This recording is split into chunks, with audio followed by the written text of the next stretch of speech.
Varlės malda Anthony de Mello. Skyrius malda. Ilgai delstas Lakšmi atsakymas. Prierašas. Nėra gerai, kad į mūsų maldas atsakoma, jei į jas neatsakoma tinkamu laiku. Senovės Indijoje buvo labai vertinami vedų ritualai, kurie, tikėtina, turėjo tokios galios, jog jie išminčius prašydavo lietaus, tai sausros niekada ir nebūdavo. Kartą žmogus, pasikliaudamas vedų išmintimi, ėmė maldauti gausybės deivės Lakšmi apdovanoti jį turtais.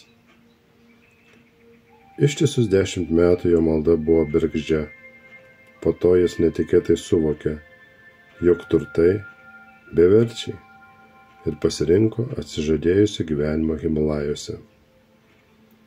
Vieną dieną medituodamas jis atsimerkė ir išvydo tobulo grožio moterį, visą švytinčią bei šviečiančią, tarsi būtų buvus nulieta iš aukso. Kas jūs ir ką čia veikiate? Paklausė jis.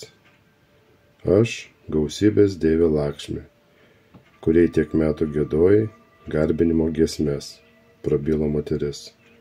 Pasirodžiau, kad išpildyčiau tavo troškimą. O mano mieloji deivė, sušuko vyras. Patyręs meditacijos palaimą, aš jau nebetrokščiau kitokių turtų. Tu atėjai per vėlai. Pasakyk, kodėlgi tiek delsei. Tiesą sakant, nusišypsojo deivė. Taip ištikimai atlikdamas ritualus, be jokios abejonės, tu nusipelnei turtų, bet mylėdama tave ir trokšdama tik gero, aš tau jų nedaviau. Prierašas. Jei tau būtų leista, ką pasirinktum?